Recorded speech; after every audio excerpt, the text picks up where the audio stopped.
فلسطین اسرائیل کے خلاف آئے، اور سیموئیل ایک نبی تھا جس نے انہیں مشورہ دیا کہ اسے کیسے جانا ہے، اور خدا نے ایک طوفان اتنا بڑا بھیجا کہ سب کے سب شکست کھا گئے۔ پہلا ساموئیل باب 7 آیت 12۔ تب ساموئیل نے ایک پتھر لے کر اسے مصفا اور شعین کے بیچ میں نصب کیا، اور اس کا نام ابن عزر یہ کہہ کر رکھا کہ یہاں تک خداوند نے ہماری مدد کی۔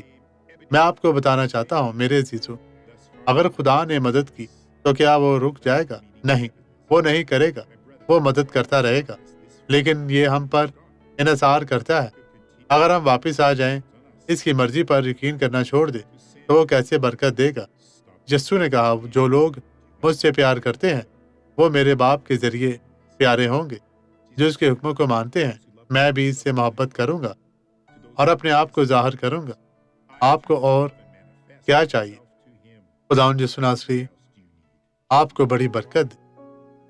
باپ ان تمام لوگوں کو بڑی برکت دے جن کا آج بھروسہ تجھ پر ہے۔ خداوند تو انہیں ایمان کی مضبوطی عطا کر، انہیں بڑی برکت دے، انہیں چھو پاکیزہ فرماسا کر۔ وہ لوگ جو بیمار ہیں، ہسپتالوں میں ہیں، گھروں میں، کالج میں ہیں، تو ان کی زندگی میں کام کر۔ اور خدا وہ لوگ جو تجھے پکارتے ہیں انہیں ان کی دعاؤں کا جواب دے۔ خداوند تیرا شکر، تیری تعریف ہو۔ اب آپ یسوع کے نام میں بابرکت ہیں، آمین۔